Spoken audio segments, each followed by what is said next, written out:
بسم الله الرحمن الرحیم. کچری یو انسان روژې په حالت کې ورای نوینه راووتله، آیا دې سره روژه ماتیږي او کنه؟ الجواب وبالله التوفیق.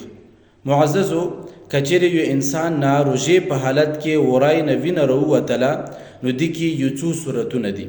یو صورت دا ده چې کچری دغه وینه ورای نه راووتله روژې په حالت کې او دغه وینه مری پریوا لاندې خېټې ته لا نړه، نو دې سره انسان ولا روژه نه ماتیږي، اگر کا وینه زیاته وي یا کمه وي.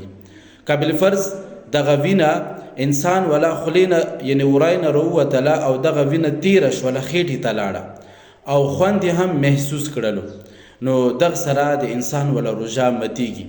که بالفرض انسان خېټې ته وینه لاړه خو لیکن خوند وغیره محسوس نه کړلو، به دې کې دوه صورتونه دي. یو صورت دا ده چې که چیرې دغه وینه په توکو باندې زیاته وه یا توکو برابره وه، نو دې سره د انسان ولا روژه ماتیږي.